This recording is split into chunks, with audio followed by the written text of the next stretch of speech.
Hello दोस्तों, स्वागत है आपका एक बार फिर से मेरे यूट्यूब चैनल पे मॉक मंत्रा में। तो आज हम लोग क्या करने वाले हैं, तो आज हम लोग एक आर्टिकल डिस्कस करेंगे जो कि किस चीज़ के ऊपर है। अभी रिसेंटली क्या हुआ है, एक एक्स बैंड रडार जो है वो इंस्टॉल करने की बात हो रही है वायनाड डिस्ट्रिक्ट में, जो कि केरला का डिस्ट्रिक्ट है। तो देखते हैं कि ये जो है GS3 के लिए बहुत इंपॉर्टेंट आर्टिकल है और प्रीलिम्स में भी पूछा जा सकता है एक्स बैंड रडार क्या होता है। तो ठीक है, तो इस आर्टिकल को देखते हैं। बाकी के इस आर्टिकल के बाद हम लोग डिस्कस करेंगे कि क्या है, कैसे चलना है फिर आगे। ठीक है, तो what is a Wayanad's X band radar, ये आर्टिकल आया है आज।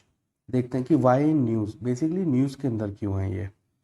After the floods and landslides in Wayanad in July 2024, the Union Ministry of Earth Science approved the installation of X-band radar in the district. हमने recently जुलाई 2024 में देखा था कि जो केरला का जो डिस्ट्रिक्ट है वायनाड, उसके अंदर लैंडस्लाइड्स और फ्लड्स आए थे। इसके बाद union ministry of earth science ने क्या जो है अभी अप्रूव कर दिया है installation of x band radar in the district. अब क्वेश्चन प्रीलिम्स में ये आ सकता है कि what is a x band radar, कि एक्स बैंड रडार बेसिकली होता क्या है। तो इसके बारे में हम देखते हैं थोड़ा कि an X band radar is a type of radar that operate in 8 to 12 gigahertz frequency range of the electromagnetic spectrum with wavelength of 2 to 4 centimetre. जो एक्स बैंड रडार है उसकी बेसिकली फ्रीक्वेंसी कितनी है, वो फ्रीक्वेंसी 8 to 12 गीगाहर्ट्ज फ्रीक्वेंसी पे काम करता है। वेवलेंथ क्या है, 2 to 4 सेंटीमीटर की वेवलेंथ है।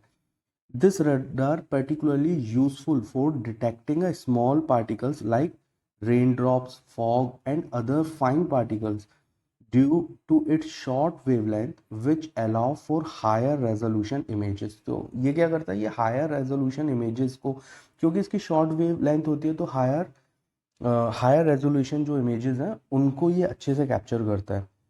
ठीक है, की फीचर्स ऑफ अ एक्सबैंड रडार, ये बहुत इंपॉर्टेंट है। अब ऐसा नहीं है कि आपको केवल एक्सबैंड रडार का ही की फीचर पता होना चाहिए। साइंस एंड टेक में क्वेश्चन आ सकता है कि की फीचर्स क्या है या एप्लीकेशन क्या होती है रडार की, उसमें भी हम इन्हीं की फीचर्स का यूज़ भी कर सकते हैं।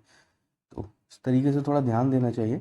जैसे पूछा की features of X band radar, high resolution, the shorter wavelength provide more detailed image. जितनी शॉर्टर वेवलेंथ होगी ना उतनी ही ज़्यादा डिटेल इमेज को प्रोवाइड करेगी, making it ideal for tracking weather phenomena including precipitation and particle movement.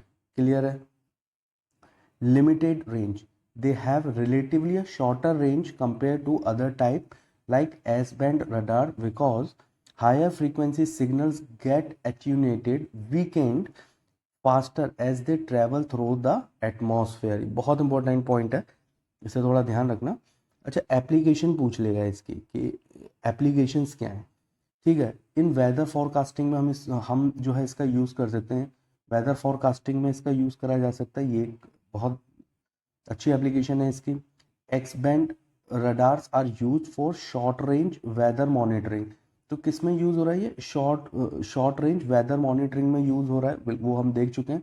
Such as predicting a rainfall intensity and landslides, क्या कर सकता है, रेनफॉल की जो इंटेंसिटी है बेसिकली उसको प्रेडिक्ट कर सकता है, लैंडस्लाइड्स को भी प्रेडिक्ट कर सकता है।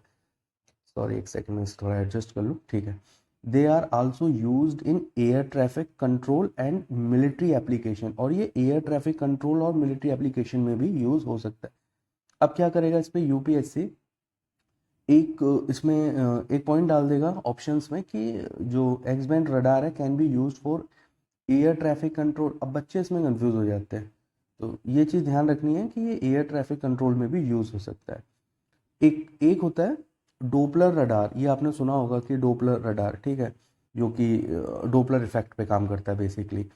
ठीक है, तो देखते हैं डोपलर रडार क्या है। A Doppler radar is a type of radar used primarily in meteorology to measure the velocity and movement of weather formations such as clouds and storms।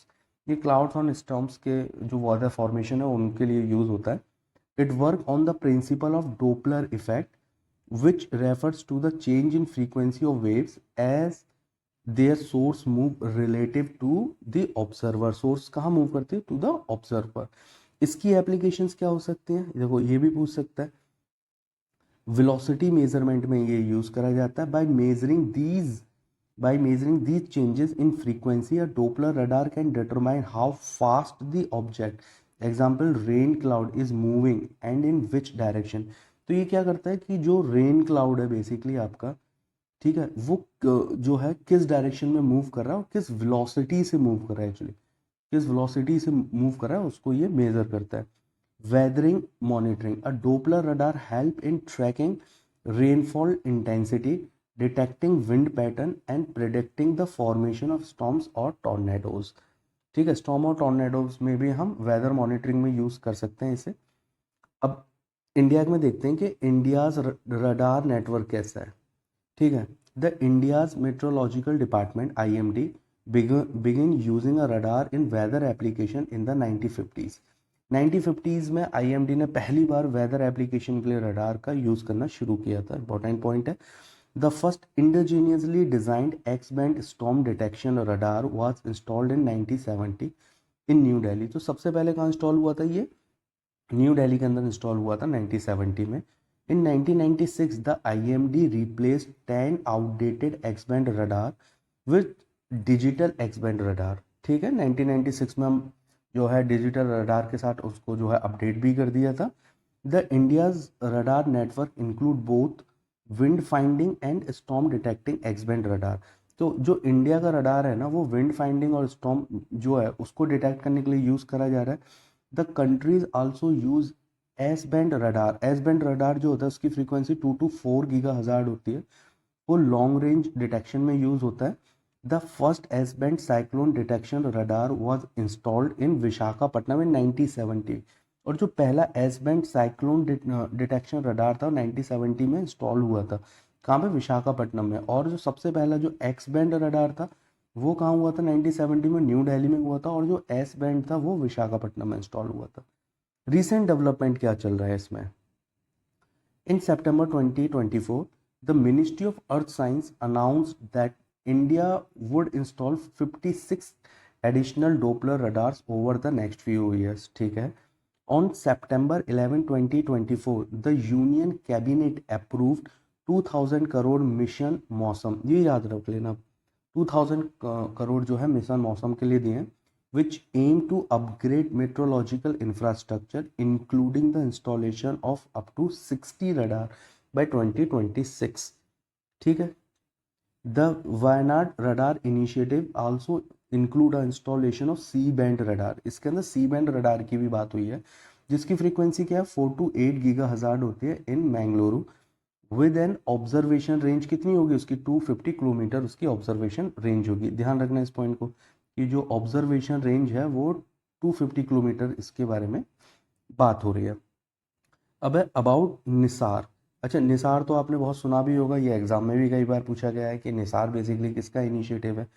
ठीक है, Nisar short for NASA ISRO synthetic aperture radar is a joint satellite mission being developed by NASA and ISRO. इस चीज़ को आप याद रख लेना, जो निसार है ना बेसिकली वो जॉइंट मिशन है किसका, नासा और इसरो का। ये क्वेश्चन पूछा जाता है ना कि निसार जो है वो किससे रिलेटेड है। तो निसार जो है ये आपको पता होना चाहिए, this is related to NASA plus किससे, इसरो, इसरो से रिलेटेड है। NISAR will use radar imaging to create a high resolution map of Earth land masses, tracking changes in natural process।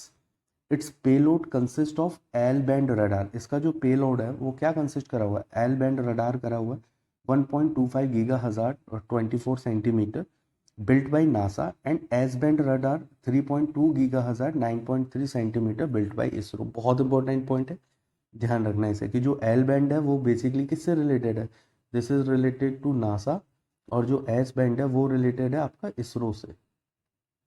ठीक है, और NISAR is expected to launch in 2025। तो ये 2025 में launch हो सकता है aboard in an ISRO GSLV Mk2 rocket with a total cost of $1.5 billion, primarily funded by NASA.